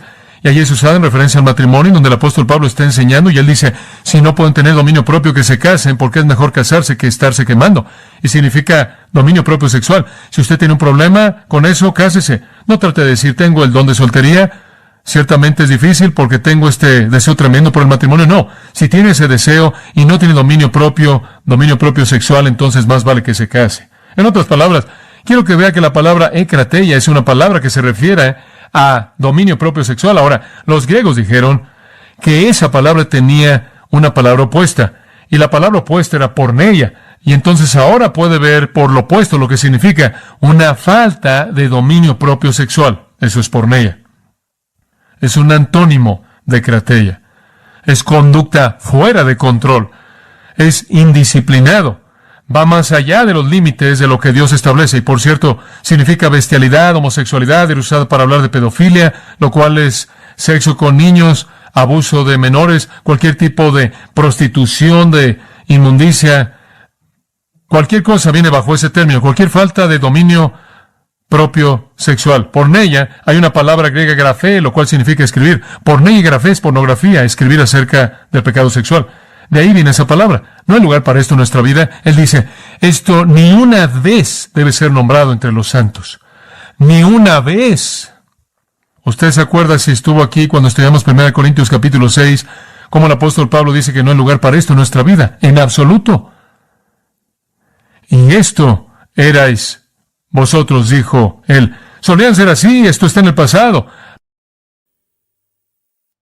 Pero desde que han venido a Jesucristo, eso se acabó. Ya no está, todo está en el pasado, no hay lugar para eso. Y los corintios, claro, estaban presentando todo tipo de argumentos torpes acerca del hecho bueno, carne para el cuerpo y el cuerpo para la carne. ¿Se acuerda de eso? Digo, solo es biológico, es solo como comer, después de todo, es simplemente algo biológico. Y el apóstol Pablo dice, no es biológico en absoluto.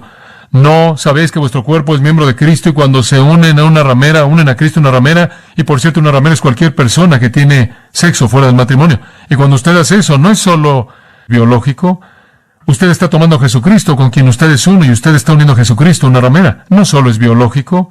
Si usted está viviendo en algún tipo de perversión del amor, usted es una mancha para la iglesia. Y en 1 Corintios capítulo 5, y el apóstol Pablo escribe, él dice, se reporta, se sabe que hay fornicación entre vosotros, y él dice, en lugar de estar tristes por esto, en lugar de llorar y estar quebrantados por esto, están envanecidos y no han llorado, y él dice, gloriarse así no es bueno, y él le dice a la iglesia, saquen esa persona de la iglesia, entréguenlo a Satanás para la destrucción de la carne, no dejen que esa levadura destruya la masa, y él dice, si encuentran un fornicario en la iglesia, no les escribo para no estar junto a un fornicario. Si él se llama hermano y él es un fornicario o avaro, idólatra, o calumniador, o un borracho, extorsionador, ni siquiera coman con él. 1 Corintios 5, sáquenlo. Usted es una mancha para la iglesia. Usted necesita ser quitado de la iglesia si vive así, por no decir nada del hecho de que definitivamente no está andando o caminando como un hijo de Dios. En 2 de Pedro 2, él llama a la gente así, manchas, inmundicias para la asamblea. Satanás siempre va a meter una falsificación. Ahora, vea más, y no vamos a cubrir estas palabras a detalle porque ya lo hemos hecho en el pasado, pero él dice ni fornicación, inmundicia. ¿Se acuerda de esa palabra? Acatarsia, inmundicia. Es usada 11 veces en el Nuevo Testamento. La primera vez fue usada por Jesús para hablar de, ahora observe esta, la primera vez es usada de Jesús hablando de la peste vil, putrefacta, cuando un cuerpo está en descomposición y está lleno de gusanos. Así lo usó Jesús, una palabra putrefacta, que apesta, miserable. Ahora escuche, es usada 11 veces. La primera vez fue usada por Jesús para hablar de la putrefacción, de la inmundicia de un cuerpo en una tumba. Las siguientes 10 veces que es usada está conectada con la maldad sexual. Significa el olor apestoso, vil, putrefacto que va con el pecado sexual. Se refiere a actos, pensamientos, pasiones, ideas inmorales, hasta orgías, todo. Eso no es amor, dice usted, pero es tan maravilloso, estamos enamorados. Y Jesús dice, es la misma palabra que habla de el estado de putrefacción, de descomposición, de suciedad, de un cuerpo lleno de gusanos. Lenguaje bastante fuerte, la gente dice, pero estamos enamorados. No, usted no está enamorado, porque el amor no hace eso. Tenemos una locura por el sexo, me temo incluso en la iglesia. Realmente me sacude algunos de los libros que ahora están siendo escritos por personas cristianas. Usted sabe, sexo para cristianos. He aventado algunos de ellos al basurero. Algunos libros me han sido enviados, escritos por cristianos, publicados por casas de publicaciones cristianas, tratando con el asunto del sexo. Leí unas 3 páginas y lo aventé a la basura. ¿Sabe una cosa? Lo que ha pasado es que el mundo nos está vendiendo esto con tanta eficacia que la iglesia está saliendo por la puerta de atrás y comprando algo de esto, creyendo algo de esto, y en cierta manera lo trata de santificar. Usted no puede santificar esto. Oí una persona decir en su consejería prematrimonial, él le había aconsejado a una pareja verse el uno al otro desnudos antes de que se casaran para que tuvieran una idea de en qué se estaban metiendo. Ridículo. Esto no es algo clínico que puede ser tratado de esa manera.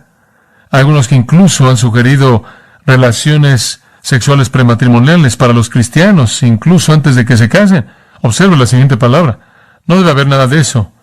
Ni inmundicia ni avaricia, dice usted. ¿Qué tiene que ver la avaricia con esto? Pleonexia, avaricia. Podría traducirse codicia. ¿Y sabe usted lo que eso dice? Si usted regresa a Éxodo 20:17, cuando está hablando ahí de que no debe codiciar, dice, no vas a codiciar esto, ni esto, ni esto, ni ¿qué de tu prójimo? Tu esposa. ¿Quieres saber algo? La gente de nuestra sociedad, y me atrevo a decir, personas que están sentadas aquí en esta iglesia, codician las esposas de otras personas, codician otras mujeres, codician a mujeres que ven en la televisión, o en las películas, o publicidad, o revistas, o libros, o lo que sea. Esto es pecado. Esta es la falsificación. Es parte de la mentira, la burbuja ilusoria, la fantasía que nunca es realidad, que nunca sucede.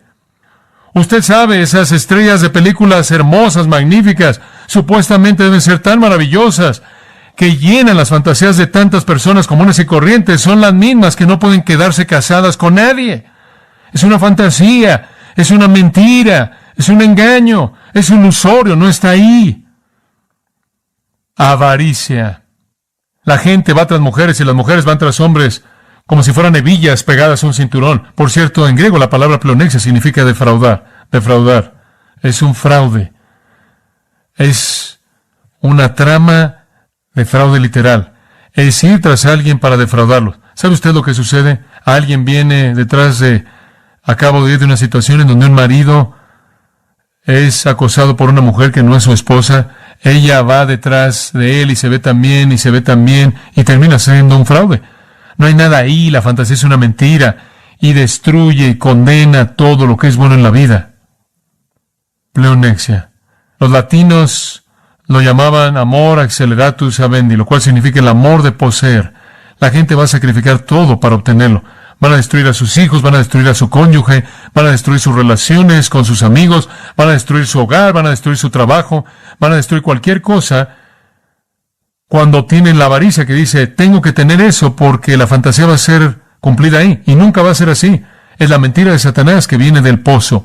Y entonces la Biblia dice que va a haber una falsificación. Y observen al final del versículo 3, no se ha nombrado ni una vez entre vosotros. Ni una vez. La gente dice, bueno, no lo pude evitar. Me enamoré afuera de mi matrimonio. Esa no es una prueba de amor. Esa no es una justificación para el divorcio.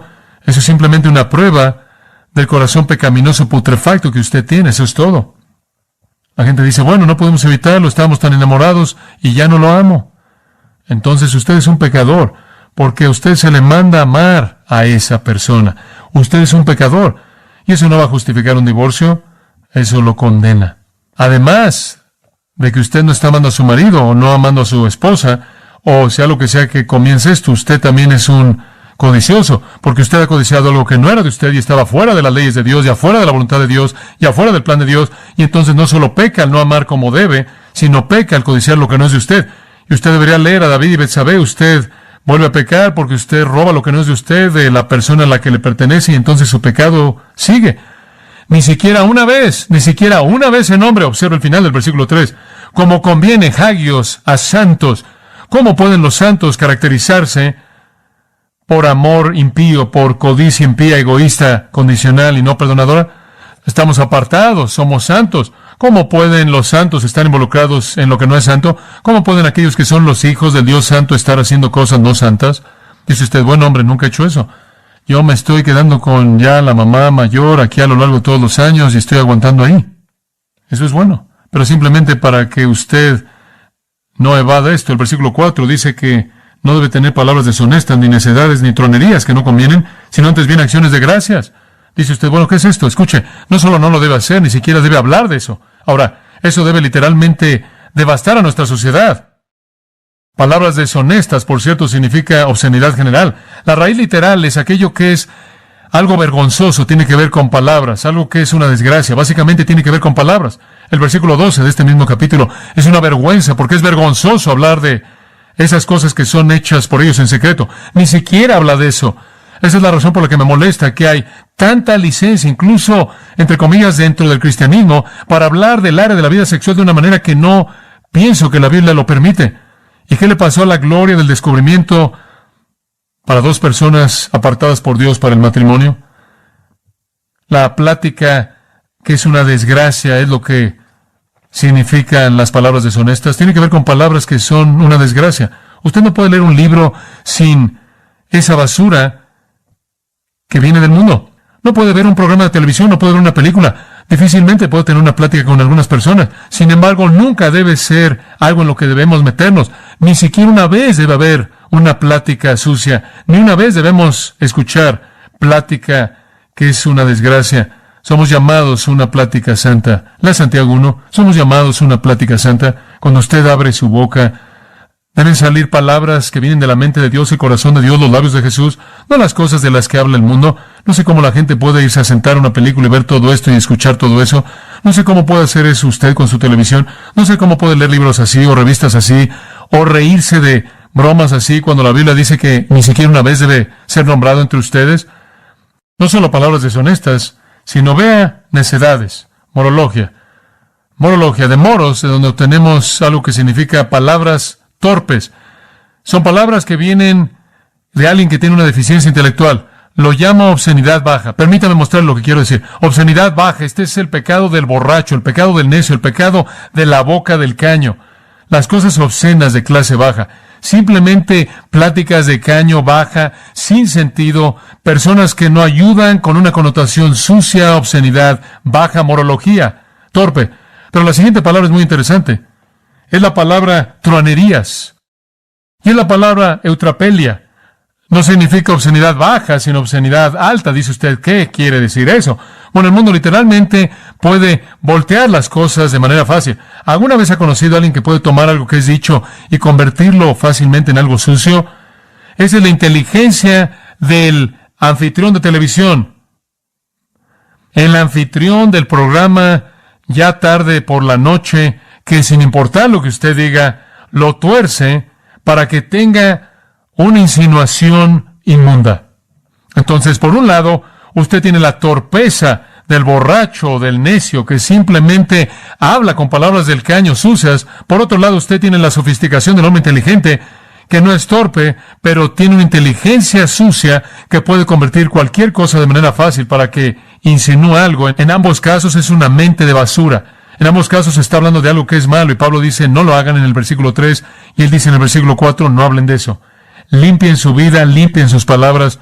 Entonces Pablo dice, el amor ha sido pervertido en una lujuria sexual, inmundicia, avaricia, y todo es para la gratificación personal, y es algo que no perdona, porque cuando usted no satisface, me voy con alguien más, todo está condicionado en la respuesta correcta.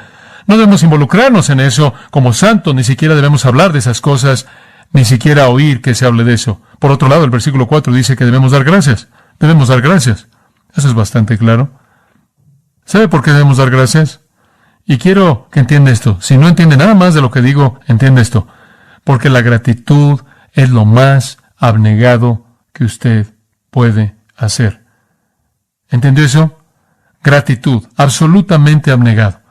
En lugar de buscar cosas egoístas, satisfacción sexual, inmundicia, avaricia, en lugar de involucrarse en estas cosas de satisfacción personal, deténgase de gracias.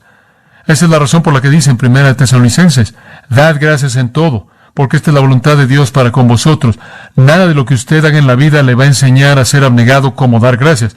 Usted pasa todo el día dando gracias, usted va a salirse de sí mismo porque la gratitud tiene que ser ofrecida a Dios, ¿lo ve? No esté centrado en sí mismo, es lo que le está diciendo, den gracias, den gracias, den gracias. Exprese su amor a Dios, exprese su amor a otros, que su vida se caracterice por decir gracias. Y creo que usted puede ir inclusive de Dios aquí a aquellos que le rodean. En lugar de querer todo de todo el mundo, en lugar de querer tomar, ¿por qué no ama de una manera que dice gracias?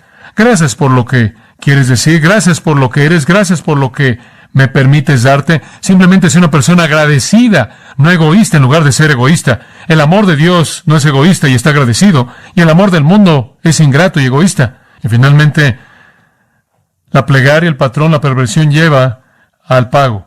Es claro lo que es esto. Lo vamos a ver rápidamente, véalo. Porque sabéis esto, que ningún fornicario o inmundo, ninguna persona que vive en fornicación, ningún inmundo o avaro que es idólatra, porque si usted codicia algo es un ídolo, y él enlista las tres mismas cosas que están en el versículo 3, personas así. Tiene herencia en el reino de Cristo y de Dios. ¿Oye usted el mismo mensaje que hemos estado oyendo ahora por un mes? Si usted vive así, usted no es ¿qué? No es salvo. Usted no está en el reino de Dios. Más vale que se examine. Ningún fornicario. ¿Lo entendió? Ninguno. Ninguna persona inmunda. Y ningún avaro, quien es idólatra, tiene herencia alguna en el reino de Cristo o de Dios. Ese no es nuestro estilo de vida. Esas personas están en el mundo. No hay lugar para dudar la actitud de Dios hacia la inmoralidad. No es sorprendente que no debería hacerlo. No es sorprendente que ni siquiera debería hablar de eso. Somos los hijos de Dios. ¿Ve eso en este texto? Somos los hijos de Dios en el versículo 1.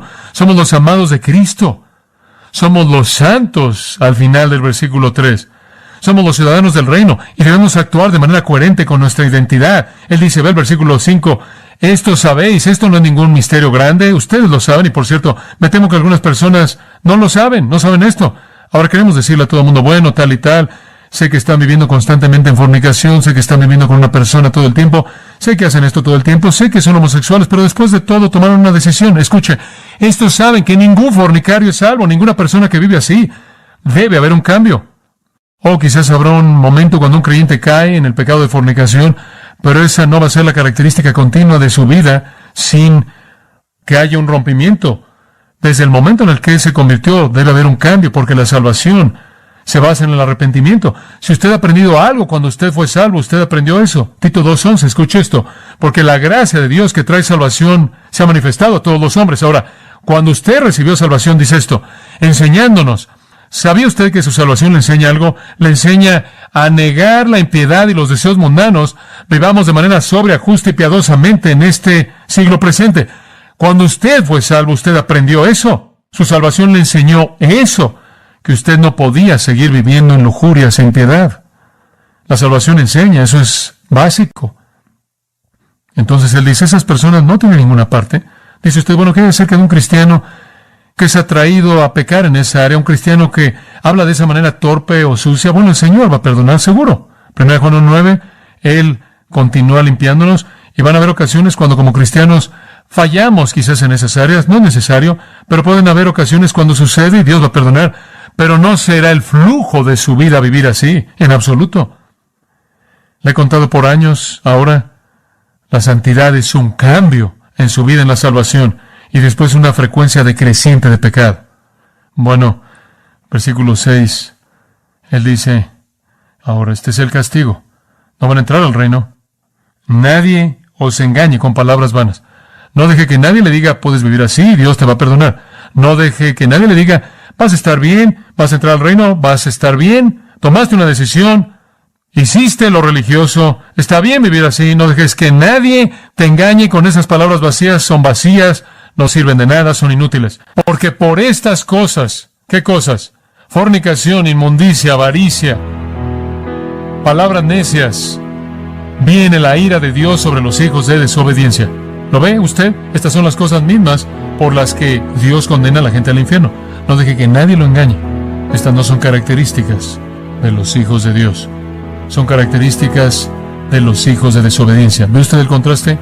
El versículo 6 termina con los hijos de desobediencia. El versículo 1 comenzó con los queridos hijos de Dios. Hay una diferencia. El resultado de todo esto es una palabra final. Escuche.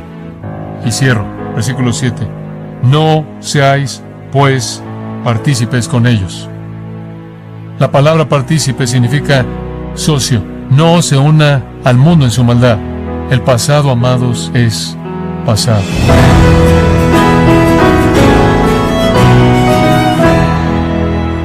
John MacArthur nos recordó que como redimidos de Dios no debemos involucrarnos en actividades egoístas, sino actuar desinteresadamente conforme le damos gracias a Dios por lo que nos brinda. Parte de la serie titulada El retrato de una vida nueva, en gracia a vosotros. Estimado oyente, tenemos a su disposición el libro 12 Mujeres Extraordinarias, escrito por John MacArthur, donde nos enseña lecciones espirituales extraídas de las pruebas y triunfos de estas mujeres que dejaron su marca en la historia bíblica. Puede obtenerlo visitando nuestra página en gracia.org o en su librería cristiana más cercana. Y le recuerdo que puede descargar todos los sermones de esta serie El retrato de una vida nueva, así como todos aquellos que he escuchado en días, semanas o meses anteriores. Y también tenga presente que puede leer artículos relevantes en nuestra sección de blogs, ambos en gracia.org. Si tiene alguna pregunta o desea conocer más de nuestro ministerio, como son todos los libros del pastor John MacArthur en español, o los sermones en CD, que también usted puede adquirir, escríbanos y por favor mencione la estación de radio por medio de la cual usted nos escucha en Gracia a Vosotros. Es importante conocer no solo el país y ciudad de donde usted nos escucha, sino también la radio. Para quienes contactan nuestro ministerio por primera vez, pueden solicitar una copia del mensaje de promoción sin costo alguno, un mensaje por oyente únicamente. Si usted vive en los Estados Unidos o Puerto Rico, escríbanos a Gracia a Vosotros, P.O. Box 4000, Panorama City, California 91412. O puede escribirnos a través del siguiente correo electrónico: radio@gracia.org. Esto ha sido todo, y en nombre de John MacArthur y del personal de este organismo, queremos darle las gracias por su tiempo y sintonía, invitándole para que nos acompañe en la próxima edición y juntos desatar la verdad de Dios un versículo a la vez, aquí en Gracia a Vosotros.